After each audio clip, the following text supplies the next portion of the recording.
நீங்கள் already railway எக்ஸாமுக்கு படிச்சுட்டு இருக்கீங்கன்னா இதுதான் உங்களுக்கான கரெக்டான டைமு.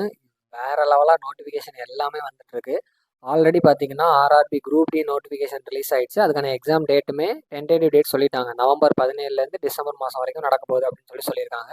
ஸோ அதுக்கப்புறமா இப்போ என்ன நோட்டிஃபிகேஷன் வந்து பார்த்தீங்கன்னா என்டிபிசி கிராஜுவேட் லெவல் வந்தது. கிராஜுவேட் லெவல்னா பார்த்தீங்கன்னா டிகிரி, நீங்கள் எனி டிகிரி முடிச்சிருந்தா அப்ளை பண்ணுறதுக்கான நோட்டிஃபிகேஷன். அதில் ஒரு 5000+ வேகன்சி வந்தது. அதுக்கப்புறமா இப்போது அதே என்டிபிசியில் அண்டர் கிராஜுவேட் லெவல் அப்படின்னா பார்த்தீங்கன்னா 12th முடிச்சிருக்கிறவங்களுக்கான நோட்டிஃபிகேஷன். அதில் ஒரு 3000+ வேகன்சி வந்திருக்கு.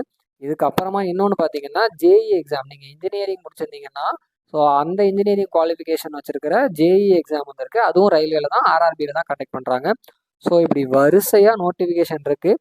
அதில் ஒரு வேகன்சி, ஒரு குறிப்பிட்ட வேகன்சி இருக்குது. ஸோ மொத்தம் பார்த்தீங்கன்னா ஒரு 10,000க்கு மேலே வேகன்சி இருக்குது.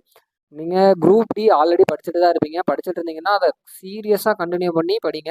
ஸோ நீங்கள் குரூப் டி இல்லைனாலும் என்டிபிசி கிராஜுவேட் லெவல்னா NTPC under graduate level, so இப்படி ஏதோ ஒரு எக்ஸாமை கிளியர் பண்ணி போகிறதுக்கான வாய்ப்புகள் நிறையாவே இருக்குது. ஸோ ரொம்ப தரமாக ஸ்ட்ராங்காக படிங்க. இது எல்லாத்துக்குமே வேறு வேறு சிலபஸ்ன்னு பார்த்தீங்கன்னா ஜேஇ எக்ஸாமுக்கு வேறு சிலபஸ் இருக்குது. ஏன்னா அது இன்ஜினியரிங் நீங்கள் முடிச்சிருக்கிறது அந்த சிலபஸ்லேருந்து வரும். அது போக என்டிபிசி கிராஜுவேட் லெவலுக்கோ இல்லை என்டிபிசி அண்டர் கிராஜுவேட் லெவலுக்கோ இல்லை குரூப் டிக்கோ எல்லாத்துக்குமே காமன் சிலபஸ் தான். அப்போ காமன் சிலபஸ்னால் என்ன சேஞ்ச் ஆகும் அப்படின்னு பார்த்தீங்கன்னா அதோட கடினத்தன்மை மட்டும்தான் மாறப்போகுது. அதனால யோசிக்கவே யோசிக்காதீங்க. ஆல்ரெடி ரயில்வே எக்ஸாமுக்கோ படிச்சுட்டு இருக்கீங்கன்னா நீங்கள் இன்னும் தரமாக ஸ்பீடாக படிங்க. உங்களுக்கான நோட்டிஃபிகேஷன்ஸ் எல்லாமே வந்துட்டுருக்கு. சூப்பராக ஒரு ஜாப்க்கு கண்டிப்பாக போயிடலாம்.